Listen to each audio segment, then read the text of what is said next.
আসসালামু আলাইকুম। আজকে শখের বাইকটা সেল করে দেব। সবাই সাথে থাকেন, দেখেন শখের বাইকটা কার কাছে তুলে দিই। আর হ্যাঁ ভাই, টাকার জন্য সেল করে দিচ্ছি, অনেকে অনেক কিছু মনে করবেন না।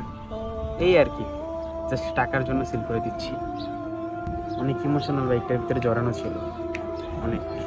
সো আমরা এখন বাইকটা নিয়ে চলে যাব সরাসরি ওই ভাইয়ের কাছে যে ভাই নিতে আসছি। অবশেষে গাড়িটা সেল দিয়ে দিতেছি। এই যে দেখেন স্বপ্নের বাইক। স্বপ্নের বাইক তো আর থাকে না ভাই।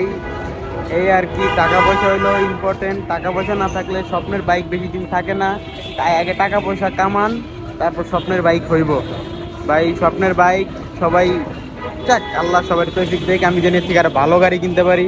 আল্লাহ আমার এই তৌফিক দেখ। নিজের টাকায় কিনছিলাম বাইকটা, সেল দিয়ে দিলাম। যাক, দোয়া করবেন সবাই। শেষবারের মতন একটু রেকর্ডিং করে নিলাম যে স্মৃতি তো স্মৃতি, অনেক কষ্টের টাকা দিয়ে বাইকটা কেনা হয়েছিল। যাক, আমি কারো থেকে আশা করিনি, আল্লাহর থেকে আশা করছি, আল্লাহ আমাকে বাইকটা মিলিয়ে দিছিল। তারপর আর কি, তারপরে যে বাইরের থেকে টাকাটা গণতেছিলাম, গনার পরে ইমোশন ভাই, ইমোশন অনেক কষ্ট করে যখন একটা বাইক কিনবেন না, তখন বুঝতে পারবেন। যাক, তারপর ভাইয়ের আমার হাতে টাকাটা বুঝিয়ে দিলাম, আমি ভাইয়ের হাতে পেপারস অ্যান্ড চাবিটা বুঝিয়ে দিলাম। বুঝিয়ে দেওয়ার পর আর কি, তারপরে ভাই নিয়ে গেল আর বললো যে ভাই হ্যাঁ আসেন, বকে আসেন, আর যদি কোনো দায় দাবি থাকে বলে দেন। আমি বলছি সমস্যা নেই ভাই, আপনার সাথে কোনো দায় দাবি নেই ভাই, আমার পরিস্থিতির শিকার যাই হোক ইনশাল্লাহ থেকে আর ভালো বাইক কিনতে পারি। দেখ, অনেক কষ্ট আবেগ নিয়ে, তারপর অনেক অভিযোগ নিয়ে ওইখান থেকে চলে আসলাম।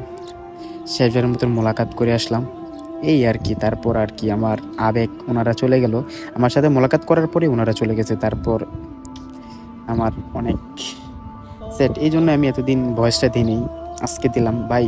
অনেক অনেক অনেক সেট ছিল ভাই। এ আমার জীবনের সঙ্গী ছিল ভাই। যে একটা আমার বয়সে একটা পোলা যে যখন এই নিজের টাকাতে একটা বাইক কিনবে, আর ওই পোলাটাই যখন পরিস্থিতির কারণে এই বাইকটা সেল দিয়ে দিবে, তার মনের কষ্ট এই দুনিয়াতে আর কেউ ভাই বুঝতে পারবে না, দ্বিতীয় কেউ জীবনে বুঝতে পারবে না ভাই। সো ভাই, বাপের টাকায় কিনে নেই ভাই, নিজের টাকায় কিনছি, তো এই জন্য অনেক কষ্ট ভাই। যাক, নিজের কষ্ট, ইনশাল্লাহ নিজের টাকা আর ভালো কিছু কিনবো, এই আর কি আকাঙ্ক্ষা নিয়ে চলে আসলাম। সবাই দোয়া করবেন ভাই, এর থেকে আর ভালো যেন বাইক কিনতে পারি। চোখের পানি ফালা লাভ নাই ভাই, এই দুনিয়াতে কারো চোখের পানির কোনো দাম নাই ভাই। এই দোয়া করবেন। আজকে এই পর্যন্ত কি, সো আর কান্নাকাটি দেখে লাভ নেই। ভালো থাকেন সবাই, আল্লাহ হাফেজ।